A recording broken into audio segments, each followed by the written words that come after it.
Good evening. It's so good to see each and every one of you tonight. It's time for our Bible class to begin. If you would take your Bibles and go ahead and turn to 2 Samuel chapter 3. 2 Samuel chapter 3. And so good to see all of you brave the weather and conditions to be here. And so that's good. We've been going through the life of Saul and the life of David, and we find ourselves in 2 Samuel chapter 3, picking up from last week. And so we're going to be talking about some lies and some murders this evening. And just to kind of resituate ourselves in the story and what all is going on, let's just talk about it. So Saul is the first crowned king of Israel. He reigns for about 40 years. He starts off pretty good. He's very brave, and he fights against the foreign invaders and also the kingdoms around Israel. 1 Samuel chapter 14 tells us that the Lord gave him victory on every side, and it gives us a list of different kingdoms that he fought against. But unfortunately, later in life, Saul kind of loses his way. In fact, the Bible paints Saul in a very negative picture in the especially the last 10 years of his reign. And during that time frame, Saul was introduced to a young man named David. And David is the hero of the nation. He defeats Goliath. He becomes the commander of Saul's armies. He becomes captain of the king's personal guard. And he marries the princess. And then all of a sudden, Saul realizes that David is the one who's going to take his throne. And so Saul goes from loving David as a son to hunting David for about 7 years. And we talked about that pretty extensively. But at the end of Saul's reign, he's old, he's lost a step, he's senile, he's paranoid. And the Philistines decide this is a really good time to strike the Israelites. And so the Philistines muster a large army, and they kill Saul and his 3 oldest sons, leaving one son, Ishbosheth. And then David is crowned king in Judah. He establishes his capital in Hebron. But Abner, who is the cousin of Saul and the commander of Saul's army, he takes the last remaining son of Saul, whose name is Ishbosheth, and makes him king of Israel. And so you have David, who is crowned king of Judah in the south, but the other 11 tribes are in the north, and they are, at least in some ways, pledging their allegiance to Ishbosheth, or at least haven't formally pledged their allegiance to the house of David. And so the war ensues for about 2 years. During this time frame, the only real battle we get mention of is in the previous chapter, the Battle of Gibeon. In that battle, we see here that there's a resounding victory for Judah. They have a great victory over Abner, but Joab, who is the commander of David's army, he's got 2 brothers, Abishai and Asael, and Abner actually kills Asael, who is the brother of Joab.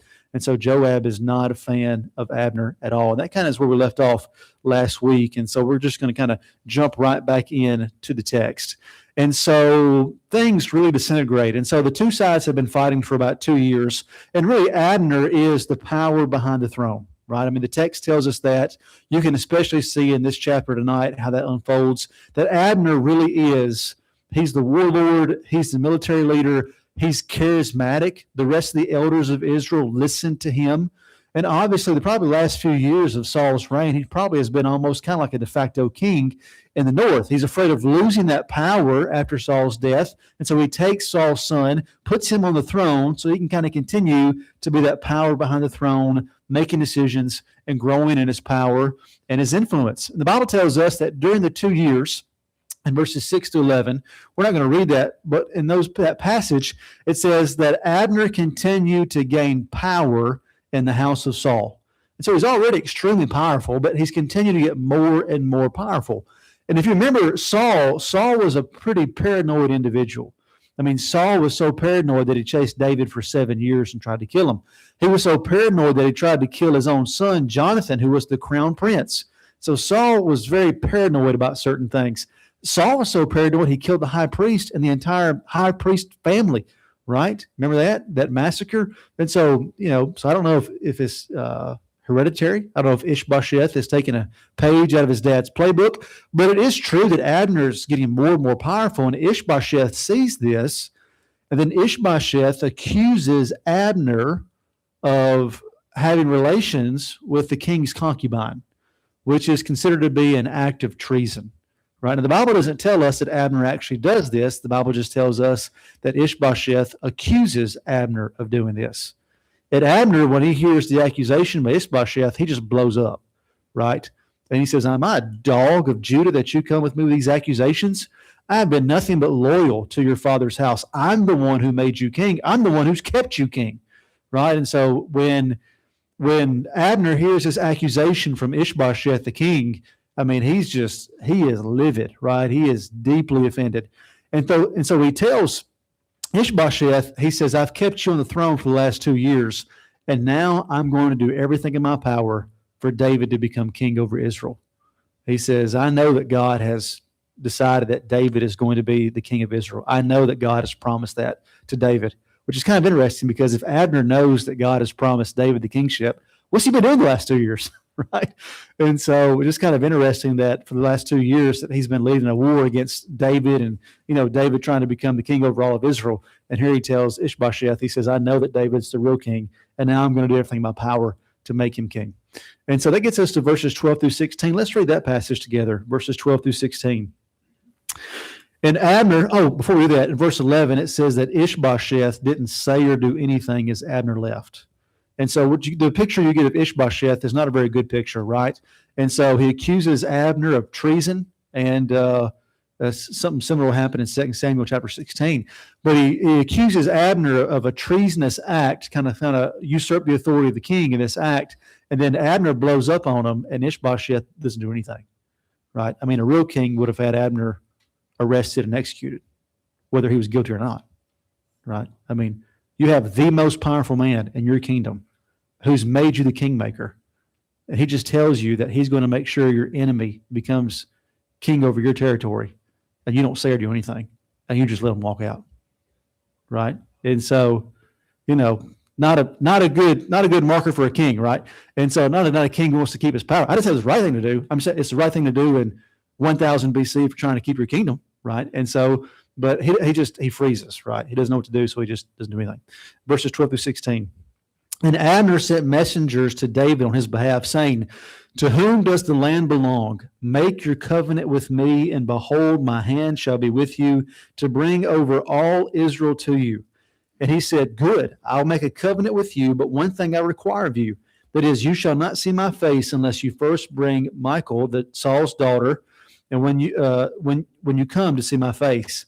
Then David sent messengers to Ishbosheth, Saul's son, saying, give my wife Michal, for whom I have paid the bridal price of 100 foreskins of the Philistines. And Ishbosheth sent and took her from her husband Paltiel, the son of Laish. But her husband went with her, weeping after her all the way to Bahurim. And then Abner said to him, go and return. And he returned. And so here Abner sends a message to David. And notice the message. What does Abner say to David at the beginning of that message? I remember what he says. He said, to whom does the land belong? What does that mean? What is Abner saying? Not God's. Is his. No, Abner's saying it's mine, right? You want to make a covenant with somebody. You want the land? Who do you want to talk to? You got to talk to me, right? And so Ishbosheth doesn't have the power to grant this, right? And so Abner is flexing his ability. He's saying, like, I've got the elders of Israel, right? With me, I can get the elders of Israel to sign on to leave Ishbosheth and declare you as king, right? So sit down with me and let's make a deal. And David says, before I'm going to sit down with you, you got to do something for me. And what does David say is the condition? His wife, right? And so it's been about 10 years, right? And so David had to go on the run. Remember that story? It's been quite a while. But whenever Saul makes up his mind that he's going to kill David in the palace, right? Servant tells David and Michal what's going to happen. And so she lets David down through the window in the room. She puts, a mannequin or whatever you want to call it there in the bed, lies a couple of times, give David some time to get away. Saul finds out, super upset, that he gives her to somebody else, right? So it's been about 10 years since all this has happened. And so she's been married to Paltiel for the last 10 years. And David says, first condition is you got to give me my wife back, right? Now, does David do this out of love? I don't think so. The text doesn't tell us. What's that? Yeah, he's legitimizing his role as the successor of Saul, right? being married to the princess, all the sons are about to be dead, right? And so then you got 2 daughters left. And so David is legitimizing his relationship to the throne as a rightful heir to Saul's throne, right? And so he's already been anointed by God and Samuel. I mean, it's his throne, but I mean, it's politics, right? It looks good, right? And so I think this is more of a political move, a savvy political move on David's part than it is actual love or romanticism for his first wife. And so Abner agrees. Ishbosheth sends for his sister. We're told that Paltiel follows her all the way to the edge of Judah, crying the entire way. And Abner eventually, confronts him and says, go home. Like, this is a done deal. You can't do anything to stop it. And so he goes home. And so any comments or questions on verses 12 through 16? No? For those of you who've read ahead, I mean, does David and Michal, do they have a really strong, good relationship moving forward? No, right? And so there's some bad blood there for probably a few reasons we'll talk about in a few chapters. And then we get to verses 17 through 21, right? So Abner's the one who said, listen, if you want to make a deal, you got to talk to me, right? Because he's the power player. Who's the one that takes Ishbosheth and makes him king? It's Abner. Who's the one who commands the army? It's Abner, right? Abner does everything. And so Abner says to David, if you want to make a deal, you talk to me, right? And so David says, fine, but I got to have my wife. So now Abner is coming with his wife and 20 guys going down to Hebron, which is the capital city. And when he gets there, let's just read verses 17 through 21. And Abner conferred with the elders of Israel, saying, for some time past you have been seeking David as king over you. Now then bring it about, for the Lord has promised David, saying, by the hand of my servant David, I will save my people Israel from the hand of the Philistines and from the hand of all their enemies. Abner also spoke to Benjamin. And then Abner went to tell David at Hebron all that Israel and the whole house of Benjamin thought good to do. When Abner came with 20 men to David at Hebron, David made a feast for Abner and the men who were with him. And Abner said to David, I will rise and go and will gather all Israel to my lord the king, that they may make a covenant with you, and that you may reign over all that your heart desires. So David sent Abner away, and he went in peace. And so Abner comes with his entourage of 20 men. They go to the capital city. David throws them a lavish banquet. And, first Abner gets with all the elders of Israel, make sure that everybody's on board. And they are, right? He says, for some time now, you've been wanting David to be your king, which shows us that the rest of the tribes of Israel have already been recognizing the fact that David is the one who's been blessed by God. They're going out and fighting battles against Abner and his men, and they're coming away with 20 casualties versus 400, right? I mean, it's pretty obvious which side God's on. And so Abner says, let's just make this thing official. Let's get behind this thing. I'm the one who's been keeping Ishbosheth on the throne, but we're done, right? And so you'll have my blessing. And so he also says he talks to Benjamin. Why does he talk to Benjamin? There's 11 tribes, and Benjamin is the one that's like specifically mentioned here. They're the smallest tribe in Israel. Why are they mentioned? John? That's Saul's tribe. Yeah. So they're making sure that they're not going to back Ishbosheth and cause another civil war. Exactly. What's the one wild card that could bring this whole thing down? It's the tribe of Benjamin, right? Because, your tribe is where Saul is from, right? The Saulite dynasty, right? Ishbosheth is a Benjamite. Abner is also a Benjamite. And so Abner goes to Benjamin. Benjamin's specifically mentioned. They had the most to lose by turning their backs on a Benjamite king and declaring that a Judah king, right? And so he goes to them and says, specifically. And so everybody's on board. And so he goes to David, tells David the good news. David's super happy. He's ecstatic. The war is going to come to an end. Imagine David. David was crowned king by Samuel a decade plus ago. And for the last 10 years, nearly every day, David has been on the run. He's been fighting against Israelites. He's been fighting against Philistines. He's been fighting against Amalekites and Edomites, all kinds of ites, right? He's been fighting.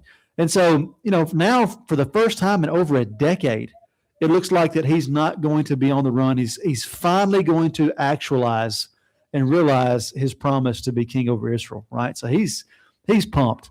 And so he sends Abner. Abner's like, I'll go get with the elders. We'll set a date. We'll make this happen. David's like, yeah, man, go do it. And so, but there's a problem. That problem is a man by the name of Joab. And so, anybody know why Joab might not like Abner? Killed his brother, right? Remember that story, right?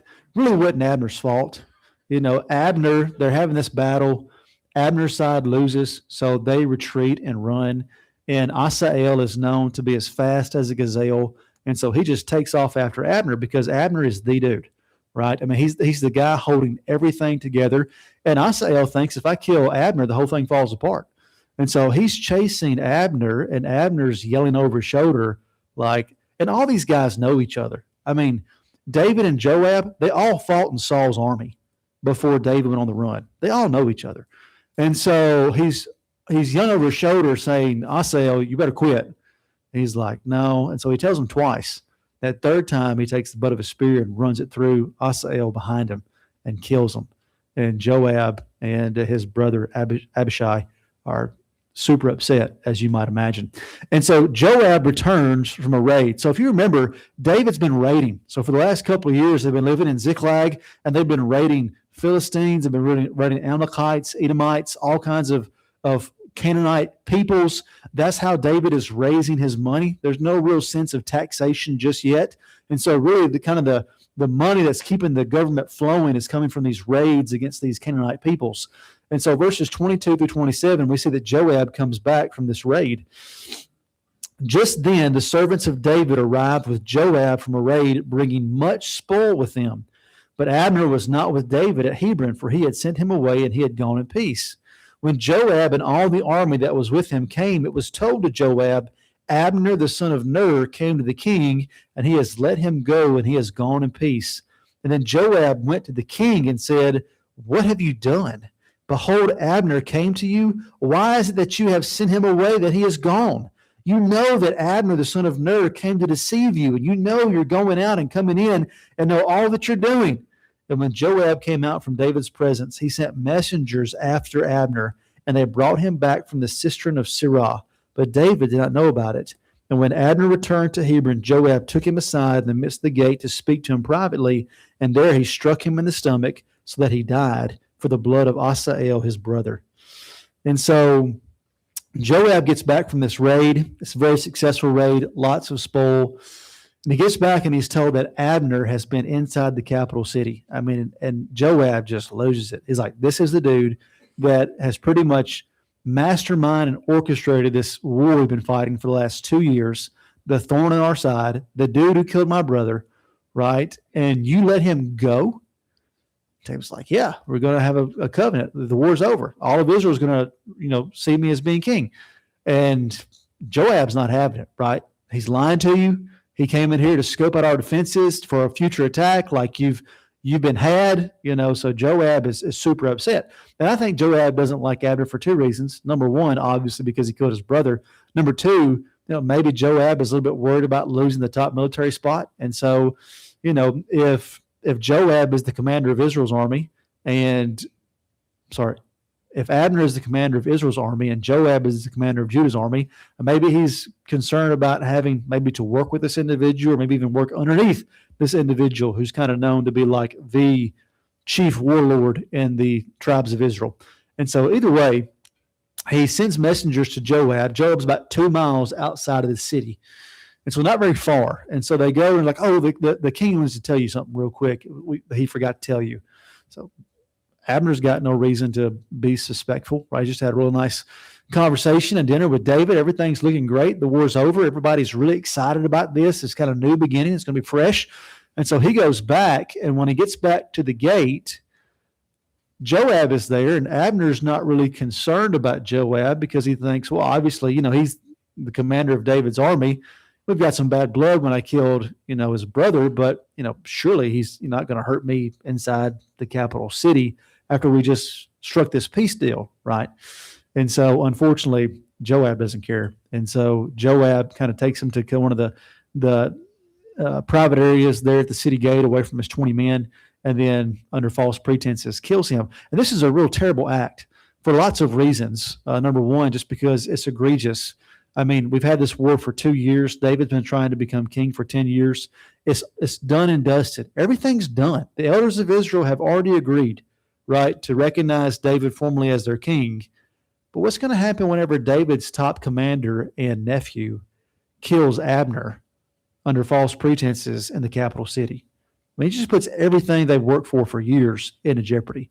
It's also terrible because, according to Joshua 21, verse 13, Hebron is a city of refuge. You can't kill somebody inside the city of Hebron. It's against the law. And so, this would be a terrible act under any circumstances. And some would say, well, I mean, he did kill his brother, and I understand that, but even in a city of refuge, you can't kill someone who killed your relative, right? They're supposed to escape there and then have a trial. And so this is a major violation of the law. And so a really, really bad thing. This is not Hebron, but it is a city of similar size in the same region. And there you can see the city gate. And so what you can see is you would come inside the city gate right there, and there were basically inner rooms, right? And so oftentimes this would be, whenever you read the Old Testament, it's very common for it to talk about the elders sitting in the gates of the city, right? This is where they would go. And so, like, if you were an elder of the city, you would go there. If you had a question, if you had a legal case, if you had an issue, if you wanted to see somebody, right? And so if you remember back in the story of Ruth and Boaz in Bethlehem, Boaz wants to go find his relative to talk to about Ruth. So where does he go? He goes to the city gate, right, to catch him as he's walking out to his crops, to grab him, and then to go back to the city gate where they can talk to the elders about, who's going to marry Ruth, right? And so you can see how they would bring Joab back and then be like, hey, let's go in this room real quick and David's got a message for you, right? He goes in that room, then he kills him.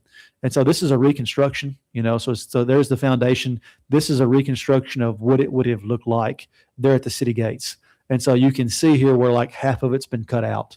So you can see that there were often 2 stories. You have these little individual rooms that are right there. And so just something visual that kind of helps you see what that would have looked like. And so Joab murders Abner. And then David curses Joab and he mourns Abner. And so let's read verses 28 through 34.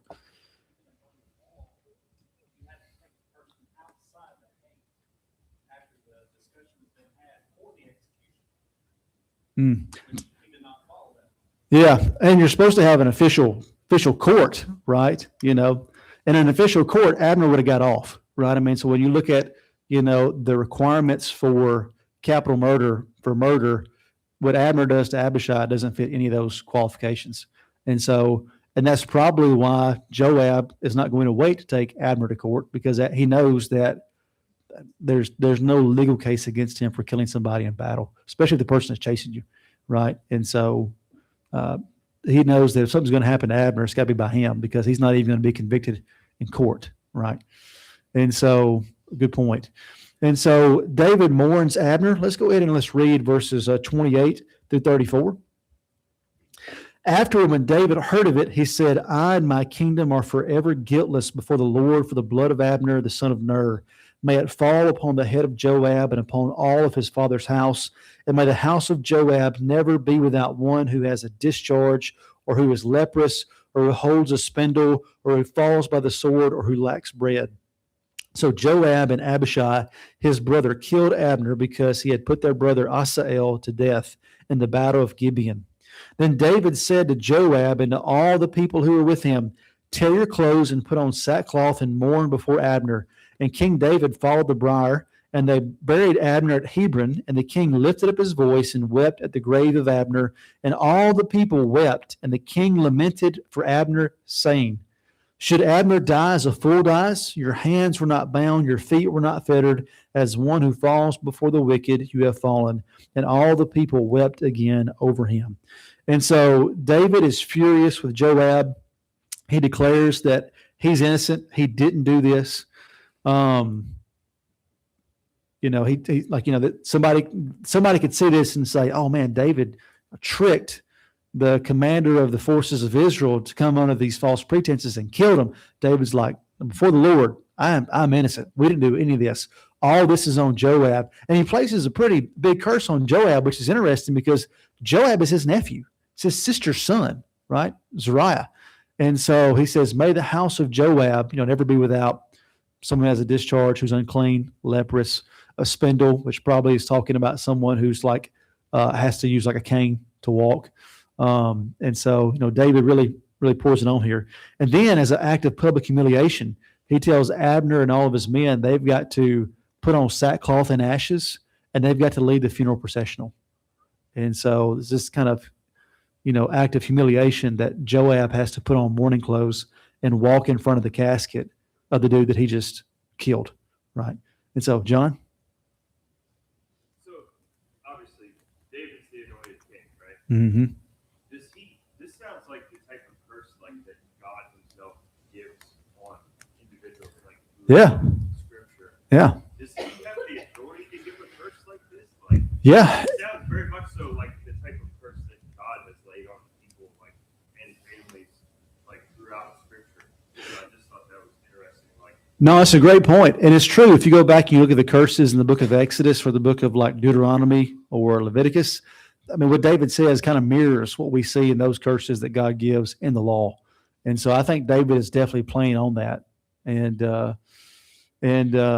think he's also trying to show innocent is misspelled in my PowerPoint. That's how you know it's original, not downloaded off the internet. And but anyways, sorry, I just saw that out of the corner of my eye. And what are we talking about? Yeah, no, the curses, yeah. So it does resemble the ones that we find in the actual law, right? And does David have the authority to give those? Yes. And we're going to see that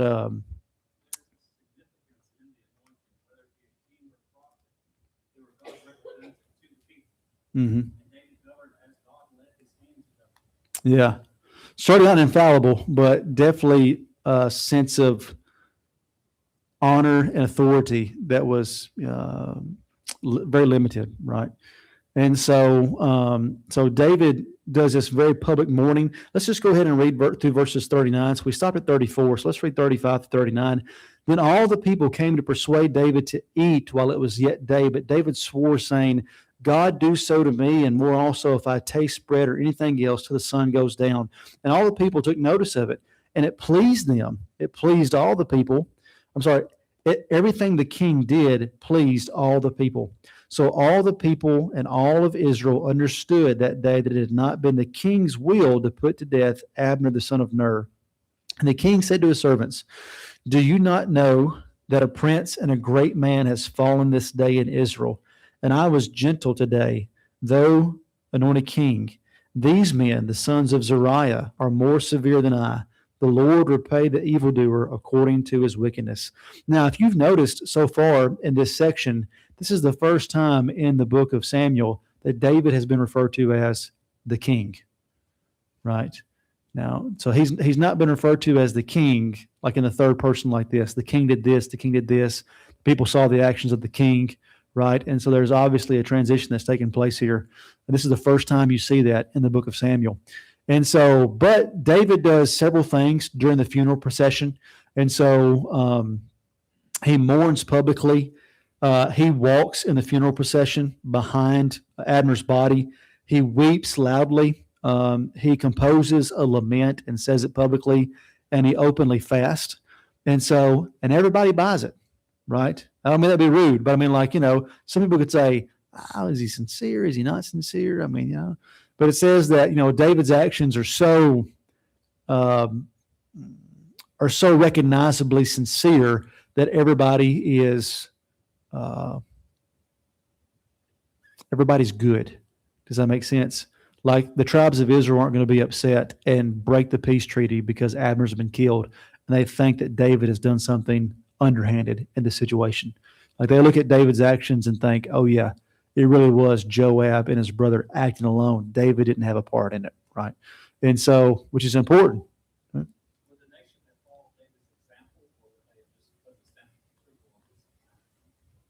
Well, you never know with hypotheticals, right? But I do think that if David had not been, and I think that's why this explicitly mentioned there, I think that if David would have not done these actions and been sincere in his delivery, I do think there would have been some pushback from the rest of the tribes, especially Benjamin.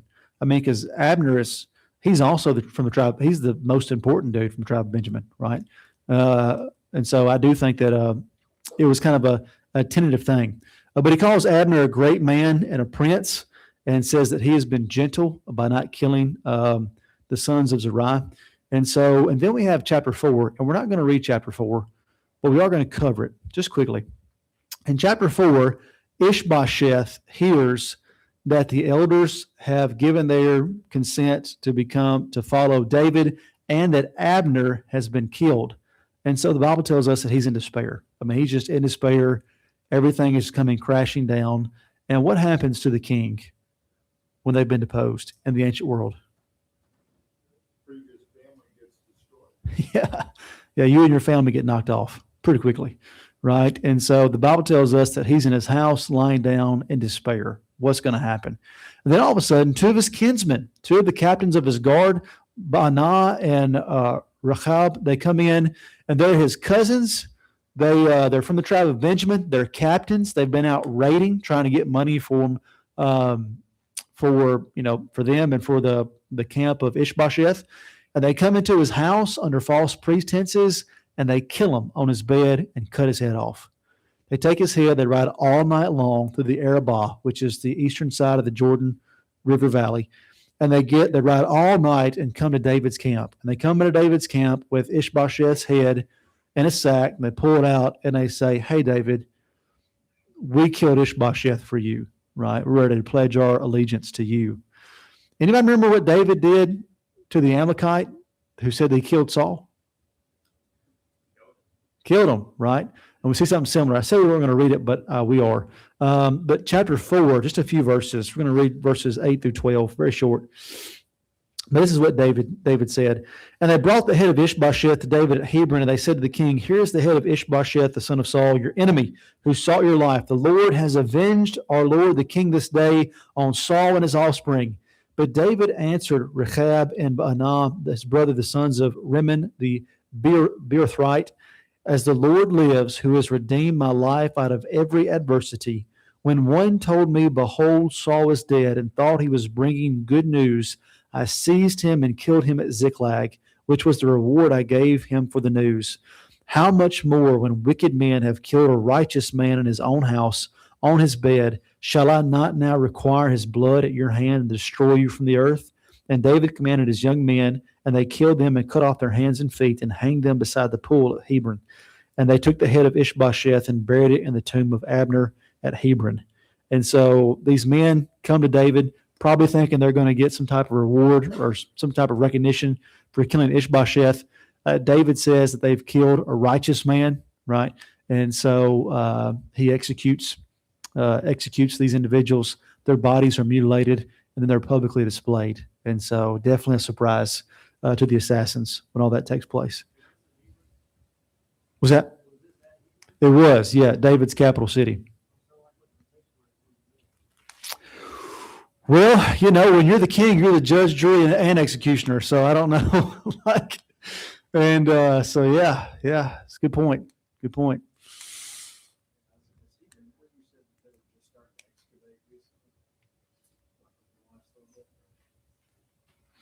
They just started excavations at Colossae. I don't. Oh yeah. If they find a tomb, they find a tomb that's got a full body and just a head. Well, no, that's the Abner and Ishbosheth, right? That's a good point. Yeah. And so, yeah. Any other comments or questions on this evening? When all these raids were happening with David, Mm-hmm. what was the Jebusites' role at that time? Oh yeah. They're in the middle of all of this. Mm-hmm. That's the interesting thing is that, of course, Jerusalem is on a hill and it's a walled city. And so it also has natural springs that are probably on the inside of the city walls. The Israelites would take advantage of that later against the Assyrians and Babylonians. So it seems like it's a very well fortified city. And for 400 years, they never take it. We're just not really told why. And so I don't know if they've got contracts or if it's just the Philistine suppression is so great during those 400 years, because the picture you get during the time of the judges is multiple oppressions, a lot of Philistine oppressions. So I don't know if they're so worried and concerned about the Philistines or the Amalekites that they're not as concerned about kicking the Jebusites out of their walled, fortified city. But David's been raiding those places. The Amalekites have been wiped out. The Philistines are about to go on the run. And when that happens, then David all of a sudden turns his eyes to, Jebus or Jerusalem, right? And kicking the Jebusites out, which is actually our next class. And so, good. All right. Well, what are some things that I think we can take away from the story? Number one is integrity. And so one of the things that you see throughout David's life, not in every incident, we'll get there in a minute, but he does have this idea of integrity. He does have this idea of honor, showing honor to whom honor is due. And so he recognizes Abner as a warlord, a adversary that is worthy, calls him a prince in Israel. And so even Ishbosheth, right? He calls him a righteous man, right? This is the son of a king, right? Ishbosheth is his brother-in-law. So, David would have known of Ishbosheth and lived in the same palace complex as him. And so God's plan comes to pass. It's been over 10 years since Samuel took David and anointed him king. I don't think we really appreciate for 10 plus years how terrible David's life was. He's on the run, hundreds of miles, spending years in foreign territory, right? 6 wives nagging him all the time. As that last little joke. Anyways, and so, but for 10 plus years, he just keeps on just trucking away. And eventually he does become the king of Israel. And interesting comparison. So Joab kills Abner under false pretenses. And what happens to Joab? He gets a curse, but he keeps his head. He keeps his job. He's going to stay David's commander of armies for the next 35 years. The assassins, under false pretenses, they go into Ishbosheth's house because they want some bread, what they say. They go in and kill him, right, under false pretenses. And David kills both them brutally. So it's kind of interesting to me that, the two actions are pretty similar. And the two punishments aren't very similar at all. But David never forgets it. And I know we're a little bit past due, but we're going to see that David, when David's on his deathbed, David tells Solomon to go kill Joab, his nephew, who's been his commander for 40 years. And when David's on his deathbed, he tells Solomon, he says, send Benaiah to kill Joab. It's time for him to pay for his sins of killing Abner in the gate. And so, let's go ahead and close in a prayer. Thank you guys so much. Dear Heavenly Father, we're so thankful for this day you've given to us. We're thankful for the opportunity we have to come together into a warm and lit building on a very cold night. We're so thankful for your word, which you have given to us for our instruction and our learning. And dear Heavenly Father, please help us to study that word, to apply it to our lives, and strive to live in a way that has integrity and honor and the trust in your promises. We pray this in Christ's name. Amen.